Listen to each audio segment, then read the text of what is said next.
ప్రభునందు ప్రియా దేవుని బిడలారా, దేవుని కృపలో మరి ఈరోజు ఈ వాక్యం ధ్యానం చేయడానికి దేవుడు మనకి సమయం ఇచ్చారు. దయచేసి వాక్యాన్ని చదువుకుందాం.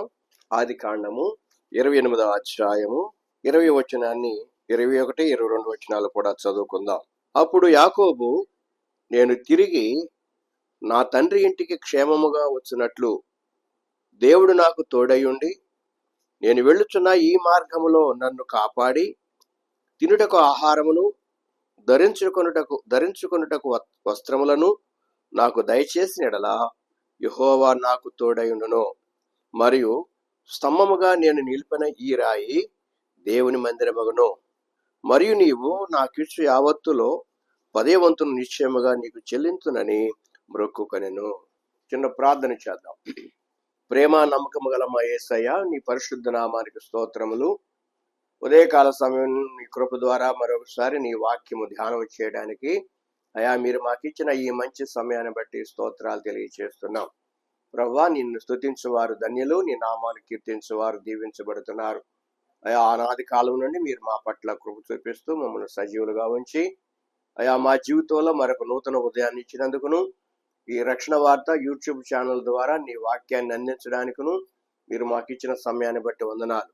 అనేక మంది బిడ్డలు నీ వాక్యం విని ఆశీర్వాదాలు పొందినట్లుగా సిద్ధపరచండి. దినములు చెడ్డవి గనుక సమయం పోనివ్వక సద్వినియోగము చేసుకొనొచ్చు, అజ్ఞానములు కాక జ్ఞానము కలిగి వెలుగుగా జీవించమని మీరు బోధిస్తున్నారు. కాబట్టి అంచె దినాల్లో, అపాయకరమైన దినాల్లో మమ్మల్ని మేము సరి చేసుకునడానికి, మీ వాక్యము ధ్యానం చేసుకుని ఆత్మీయ జీవితంలో మేలు పొందడానికి కృప చూపించమని, అయా నీ వార్తను అనేక మంది విని దీవించబడిన వారిగా ఉండడానికి సహాయం చేసి మీరే మహిమ ఘనత ప్రభావం పొందమని, ఈ రక్షణ వార్త యూట్యూబ్ ఛానల్ ద్వారా నీ వాక్యాన్ని అందిస్తున్న దాసులను బట్టి మరి విశేషముగా వినుచున్న బిడ్డలందరికీ మీరు తోడుగా ఉండి మీరే కాపాడమని మా రక్షకుడైన యేసు నామములో ప్రార్థించి వేడుకొనుచున్నాను పరమ తండ్రి. Amen, amen. హల్లెలూయా. ప్రభునందు దేవుని బిడ్డలారా, ఈరోజు ఈ వచన భాగాలు మనము ధ్యానం చేద్దాం. ఆది కాండము 28వ అధ్యాయము 20 వచనము నుండి చివరి వరకు చదువుగా విన్నాం. ఈ వచన భాగాల్లో మనకు మూలవాక్యం ఏంటంటే, ఇస్సాకు వృద్ధాప్య దశలో ఉన్నాడు.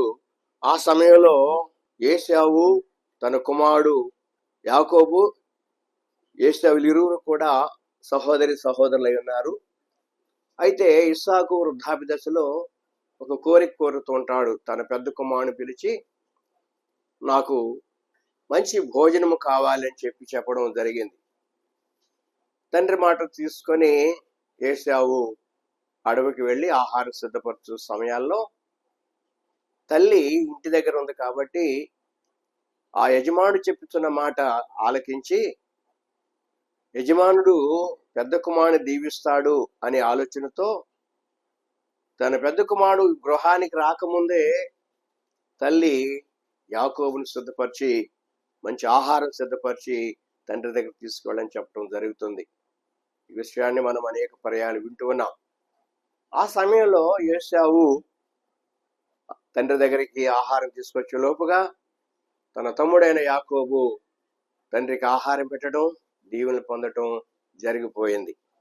ఆ విషయంలో సహోదరుడు అనగా ఏశావు యాకోబుపై కోపముగా ఉండి అతనిని మరి చంపడానికి కూడా ప్రయత్నం చేసినట్లుగా వచ్చిన భాగాలు మనం చూస్తున్నాం. చూడండి, దైవ గ్రంథం మనం గమనించినట్లయితే, ఎప్పుడైతే ఏశావు తండ్రి నుండి దీవెనలు పొందలేకపోయాడో అతనికి చాలా బాధ కలిగింది. ఆ బాధను బట్టి ఎంతగానో వేదన పడుతున్న సమయాల్లో తల్లి తన అన్నదమ్ములు ఇరువురు కూడా ఈ విషయంలో మరి పోట్లాడుకొని తమ జీవితాలను పాడు చేసుకుంటారన్న ఉద్దేశంతో ఆలోచన చేసి తన చిన్న కుమారుడిని తన తమ్ముడి దగ్గరకు పంపించడానికే సిద్ధపరిచింది. ఇది చరిత్ర మనకు తెలియచేయబడుతుంది. అప్పుడు ఇతడు తన తండ్రి ఇంటి నుండి బయలుదేరి మార్గాల్లో వచ్చుచు ఇక్కడ ఆలోచన చేసినట్లయితే, నేను తిరిగి నా తండ్రికి క్షేమముగా వచ్చినట్లు నా దేవుడు నాకు తోడయుండి నేను వెళ్ళుచున్న ఈ మార్గములు నన్ను కాపాడి తినుటకు ఆహారమును ధరించుకున్నటకు వస్త్రములను నాకు దయచేసిన యెడల యెహోవా నాకు తోడయుండును. ఆలోచన చూడండి. అతడు తండ్రి నుండి దీవించబడిన తర్వాత కుటుంబంలో శోధన ఎదురైంది. ఆ శోధన నుండి విడిపించడానికి తల్లి తన తమ్ముడు దగ్గరికి మరి యాకోబును పంపడానికి సిద్ధపరిచింది. విషయంలో అతడు దేవునికి మొరపెడుతున్నాడు. నా దేవుడు నాకు తోడుగా ఉండాలి, నేను తిరిగి మరలా నా తండ్రి ఇంటికి రావాలి, క్షేమముగా వచ్చినట్లుగా దేవుడు నాకు సహాయం చేయాలి, నేను వెడుచున్న ఈ మార్గంలో నన్ను కాపాడాలి, తినుటకు ఆహారము, ధరించుట వస్త్రాన్ని ఆయన నాకు దయచేయాలి అని దేవునికి మొరపెడుతున్నాడు. అంతేకాదు, నేను ఈ స్థలములో ఒక మందిరాన్ని కట్టడానికి సిద్ధపడుతున్నానని చెప్పి కూడా తెలియజేస్తుంటున్నాడు. తర్వాత అంటున్నాడు, నీవు నాకు ఇచ్చు యావత్తులో 10వ వంతు నిశ్చయముగా నీకు చెల్లించునని మొక్కుబడి చేసుకుంటున్నాడు. తన ప్రయాణములో దేవుని కాపుదల అవసరము అని ఆలోచన చేస్తుంటున్నాడు. కుటుంబంలో సమాధానం కోల్పోయాడు. అన్నదమ్ముల మధ్య సమాధానం లేదు కనుక తల్లి మాట ప్రకారంగా అతడు బయలుదేరి తన సహోదరు మేనమామ గారి గృహానికి వెళ్ళడానికి మార్గములో తను చేస్తున్న ప్రార్థన ఇది. ఇక్కడ మనం ఈ వచన భాగం చూసినట్లయితే, దేవుడు నాకు తోడుగా ఉండాలి, నన్ను కాపాడాలి. దేవుని కాపుదల ఈ దినాల్లో మన జీవితంలో కూడా మనం కోరుకొనవలసింది అదే. మనం ఎక్కడికి వెళ్ళినా మన దేవుడు మనకు కాపుదలగా ఉండాలి. ఆయన మనల్ని కాపాడు దేవుడు, ఆయన మనల్ని బలపరిచే దేవుడు. దావీదు భక్తుడు 121 కీర్తనలు అంటున్నాడు, కొండల తట్టు నా కన్నులెత్తుచున్నాను, నాకు సహాయం ఎక్కడ వచ్చును, యెహోవాలో నాకు సహాయం కలుగును. ఆయన భూమి ఆకాశం సృజించిన వాడు, ఆయన నీ పాదము తొట్టులనేయడు, నిన్ను కాపాడువాడు కునుకడు, ఇశ్రాయేలును కాపాడువాడు కునుకడు, నిద్రపోడు, యెహోవా నిన్ను కాపాడును. కనుక మార్గంలో దేవుడు మనకు తోడుగా ఉంటాడు, మనల్ని నడిపించువాడు, మనల్ని కాపాడే దేవుడు ఆయనే. యాకోబు దేవుని సన్నిధిలో చేసిన ప్రార్థనకు ప్రతిఫలం దొరికింది. ఆయన ప్రయాణంలో దేవుడు తోడుగా ఉండి కాపాడి నడిపించాడు. క్షేమంగా తన మేనమామ గారి గృహానికి చేరాడు. అక్కడ దీవించబడ్డాడు, కుటుంబంగా సిద్ధపరచబడ్డాడు. తిరిగి మరలా తన తండ్రి గారి ఇంటికి బయలుదేరచ్చు ఇంటికి రావడానికి దేవుని అడుగుతున్నాడు, దేవా తిరిగి నేను నా క్షేమముగా నా తండ్రి ఇంటికి రావాలి. ఈ రోజున మన విషయంలో కూడా దేవుని కాపుదల అవసరం. మనం ఎక్కడికి వెళ్ళినా కూడా దేవుడు మనకు తోడుగా ఉంటాడు. ఎప్పుడైతే మనము ప్రార్థనా జీవితంలో జీవిస్తామో, ఎప్పుడైతే మనము దేవుని మాట ప్రకారంగా నడుస్తామో, అందుచేతనే నిన్ను కాపాడే దేవుడు, నిన్ను రక్షించే దేవుడు నీకున్నాడని నీవు మర్చిపోకూడదు. యాకోబు ఆ రీతిగా ప్రార్థన చేశాడు, దేవుని కాపుదల పొందాడు. ఆ రీతిగా కీర్తన గ్రంథం 33వ కీర్తన 18వ వచనం చూసినట్లయితే, వారి ప్రాణమును మరణం నుండి తప్పించుటకును, కరువులో వారిని సజీవులుగా కాపాడుటకును యెహోవా దృష్టి ఆయన యందు భయభక్తుల వారి మీదను, ఆయన కృప కొరకు కనిపెట్టుకుని వారి మీదను నిలుచుచున్నది. కరువులో వారిని సజీవులుగా కాపాడడానికి, కరువు కాలంలో దేవుడు తన భక్తులను కాపాడుతున్నాడు. మనందరికీ తెలుసు, ఏలియా కాలంలో 3.5 సంవత్సరాలు వర్షం లేని స్థితిలో కరువు కాటకాలతో ప్రజలు తాండవిస్తున్నప్పుడు, భయంకరమైన దుర్బలమైన పరిస్థితుల్లో దేశం ఉన్న సమయాల్లో దేవుని బిడ్డలారా, దేవుడు సారేపతి విధవరాలను కాపాడిన వాడిగా ఉంటున్నాడు. తన కుమారుడికి తాను కేవలం ఒక అప్పం మాత్రమే మిగిలింది, దాని ద్వారా మేము ఈ రాత్రి ఆహారం తీసుకుంటామని చెప్పిన ఆ యొక్క దైవ గ్రంథం మనం చూస్తున్నాం. సారేపతి విధవరాల జీవితాన్ని, ఆమె కేవలం ఆ కొంచెం ఆహారమే అని చెప్పడం జరిగింది. కానీ కరువులో ఆమెను దేవుడు చక్కగా కాపాడాడు. నువ్వు మొదట నేను చెప్పినట్లుగా ఒక అప్పము తీసుకొచ్చి ఇచ్చినట్లయితే దేవుడు నీకు తోడుగా ఉంటాడని చెప్పడం మనం వాక్య భాగంలో చూస్తున్నాం. రాజుల మొదటి గ్రంథం 17వ అధ్యాయము 11వ వచనంలో చూడండి. ఆమె నీళ్లు తేబోచుండగా అతడామెను మరలా పిలిచి, నాకు ఒక రొట్టె ముక్కను నీ చేతితో తీసుకుని రమ్మని చెప్పాను. అందుకు ఆమె, నీ దేవుడని యెహోవా జీవము తోడు, తొట్టెలో పట్టెడు పిండియు బుడ్డెలో కొంచెము నూనెయు నాకున్నవే, కానీ ఒక అపమైనను లేదు. మేము చావక ముందు నేను ఇంటికి పోయి వాటిని నాకును నా బిడ్డకును సిద్ధము చేసుకుని వాళ్ళని కొన్ని పుల్లలు ఏరుకున్నటకై వచ్చి తిని అనేను. ఆ చెప్పిన మాటను బట్టి దైవజనుడైన ఏలియా అంటున్నాడు, అమ్మా, ఆ కొంచెములోనే కొంచెం నీవు నాకు తీసుకురావాలి అని చెప్పడం జరిగింది. అప్పుడు ఆమె దైవజనుడికి ఆహారం తీసుకురావడం చూస్తుంటున్నాం. చూడండి, దైవజనుడు చూస్తే ఏలియా ఆమెతో, నీ ఇట్లా నేను భయపడవద్దు, నీవు పోయి చెప్పినట్లు చేయము, అయితే అందులో నాకు ఒక చిన్న అప్పం మొదట చేసి నా యొద్దకు తీసుకొని రమ్ము, తర్వాత నీకును నీ బిడ్డకును అప్పములు చేసుకొనుము. భూమి మీద యెహోవా వర్షం కురిపించే వరకు ఆ తొట్టులో ఉన్న పిండి తక్కువ కాదు, బుడ్డెలు నూనె అయిపోదని ఇశ్రాయేలు దేవుడని యెహోవా సెలవిచ్చున్నాడు అనేను. ఈ వచనాలు మనం చూస్తే నిజముగా దైవజనుడి మాటకు విధేయురాలై ఆ విధవరాలు మరి ఆహారం తీసుకొచ్చి ఏలియాకి ఇచ్చింది. ఆ మొదటి ఆహారము తీసుకున్న తర్వాత అంటున్నాడు, దీవిస్తున్నాడు, నీకు ఏ విధముగా లోటు రాదు, కరువులో దేవుడు నీకు తోడుగా ఉంటాడు, కరువులో నీకు కాపుదల అని చెప్పడం జరుగుతుంది. అంతటా ఇశ్రాయేలు దేవుడని యెహోవా సెలవిచ్చున్నాడనను. అంతటా ఆమె వెళ్ళి ఏలియా చెప్పిన మాట చొప్పుగా చేయగా అతడును ఆమెను ఆమె ఇంటి వారును అనేక దినములు భోజనము చేయొచ్చు వచ్చిరి. యెహోవా ఏలియా ద్వారా సెలవిచ్చిన ప్రకారము తొట్టిలో ఉన్న పిండి తక్కువ కాలేదు, బుడ్డిలో ఉన్న నూనె అయిపోలేదు. ఈ విషయాన్ని మనం ఆలోచిస్తే దైవజనుని మాట ప్రకారంగా చేసింది. కరువు కాలంలో ఆమెను దేవుడు భద్రపరిచాడు. క్రితము నాకున్న కొంచెం పిండి కొంచెం నూనె అది నాకు నా బిడ్డకే అంది చెప్పింది, కానీ కరువు కాలంలో తన ఇంటి వారందరూ కూడా ఆమె గృహంలో చేరారు. ఎందుకంటే సమృద్ధి అయిన ఆహారంతో దేవుడు ఆ గృహాన్ని నింపాడు. ఆలోచన చేయండి, కరువులో ఆయన మనల్ని కాపాడే దేవుడు.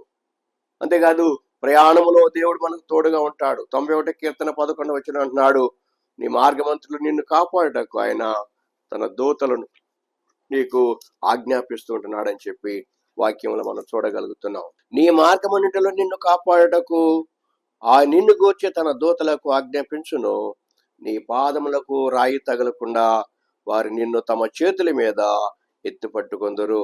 నీవు సింహములను నాగుపాము త్రొక్కెదవు, కొదమ సింహములను భుజంగములను అణగద్రొక్కెదవు. ఎంత గొప్ప మరి ధైర్యం కలుగు చేసే మాట చూడండి. నిన్ను కాపాడే దేవుడున్నాడు. నీ మార్గాల్లో యెహోవా నీకు తోడుగా ఉంటాడు.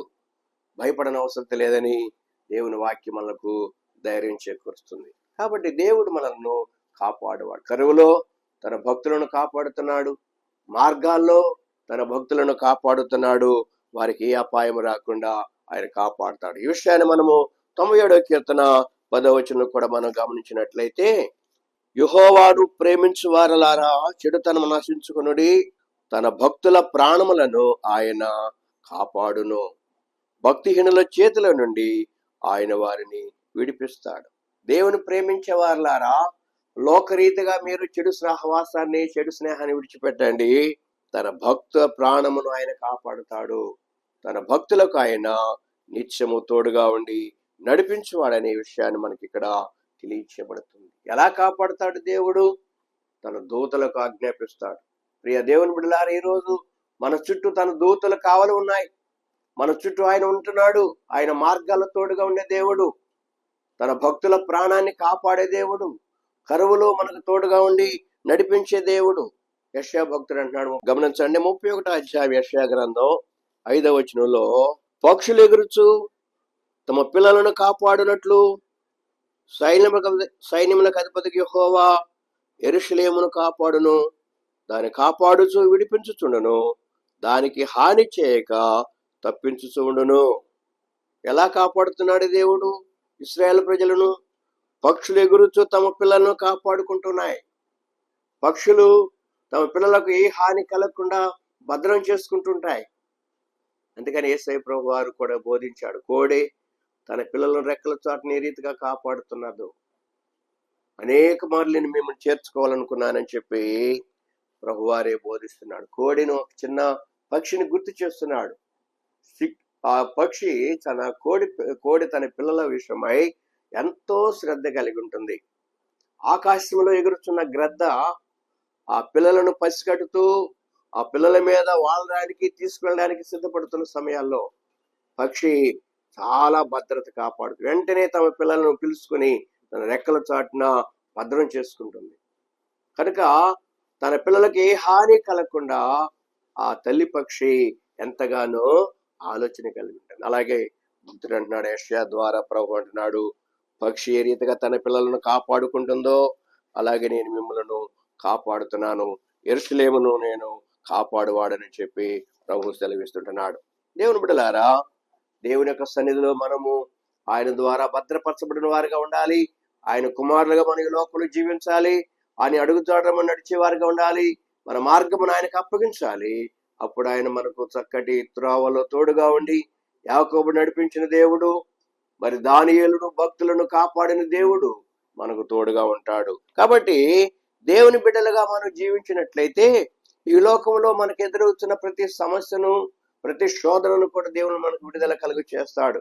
దానియేలు ప్రార్థన వరకే, దానియేలు దేవుని సన్నిధిలో ప్రార్థన చేసే వరకే జరిగింది. కానీ చూడండి, ఆపద సమయంలో దేవుడు ఊరుకోలేదు. తన భక్తుల ప్రాణాన్ని కాపాడే దేవుడు కనుక దానియేలును రక్షించిన దేవుడు. ఇది మన జీవితంలో కూడా దేవుని సన్నిధిలో మనం ప్రార్థన చేస్తే దేవుడు మనకు తోడుగా ఉంటాడు. ఇక్కడ మనకు 4 విషయాలు మనం చూస్తున్నాం. కరువులో మనల్ని కాపాడే దేవుడు ఆయన, కష్టాల సమయాల్లో కాపాడే దేవుడు, మార్గాల్లో తోడుగా ఉండి నడిపించే దేవుడు, దినదినం కూడా మనల్ని పోషించి కాపాడే దేవుడు, కరువులో సారెపతు విధవరాలు రక్షించిన దేవుడు, దానియేలు ప్రార్థన ఆలకించి సింహాన బోనులో దానియేలు రక్షించిన దేవుడు, కాపాడిన దేవుడు. ఈ రోజున దావీదు ఎక్కడికి వెళ్ళినా కూడా దావీదు దేవుడు కాపాడుతున్నాడు. అలాగే యాకోబు ప్రార్థనలో మనం చూస్తున్నాం, నా దేవుడు నాకు తోడుగా ఉండాలి, నేను తిరిగి నా తండ్రి క్షేమంగా నా తండ్రికి చేరు వరకు ఆయన నాకు తోడుగా ఉండి తినటకు ఆహారమును ధరించుకున్న వస్త్రాలు నాకు దయచేస్తే ఆయన నా దేవుడై ఉంటాడని చెప్పి తీర్మానం చేసుకుని ప్రార్థన చేశాడు. కాబట్టి దేవుడు యాకోబును దీవించాడు, కుటుంబంగా సిద్ధపరిచాడు, తిరిగి క్షేమంగా తన గృహానికి నడిపించాడు. మన ప్రార్థనలు ఎల్లప్పుడూ కూడా, అయ్యా నీవు నాకు తోడుగా ఉండి నేను చేసిన ప్రతి పనులు నీవు నాకు సహాయం చేసి నడిపించు దేవాన్ని మనం ప్రార్థన చేస్తే తప్పనిసరిగా ఆశీర్వాదం పొందాం. దేవుడు మనకు తోడుగా ఉంటాడు.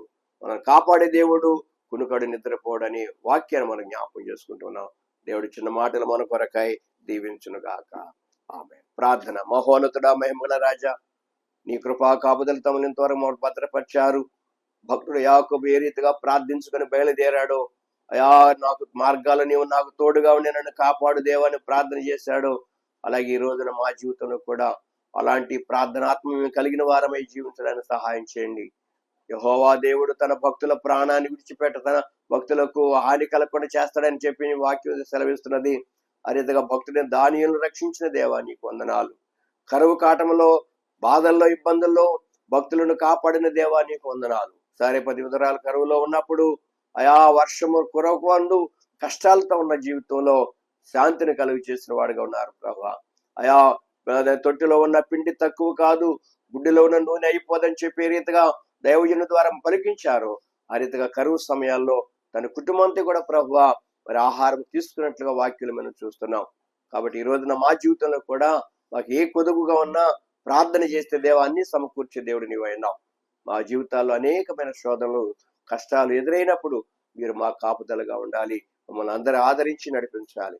కనుక ఈ వాక్యం వింటున్న ప్రతి వారు కూడా తండ్రి అటు విశ్వాసంతో నా పక్షంగా నా దేవుడు నాకు తోడుగా ఉండి నడిపిస్తాడు, ఆయన కాపాడే దేవుడు అని చెప్పి నేను స్తుతించే వారుగా ప్రతి వారు సిద్ధపడడానికి సహాయం చేయండి. ఈ వాక్యాన్ని నాయన వినుచున్న బిడ్డలందరికీ తోడుగా ఉండండి. ఈ రక్షణ వార్త యూట్యూబ్ ఛానల్ ద్వారా అయా నీ వాక్యాన్ని ప్రచారం చేయడానికి మీరు ఇచ్చిన సమయాన్ని బట్టి వందనాలు. నన్ను నీ కృపతో బలపరచండి.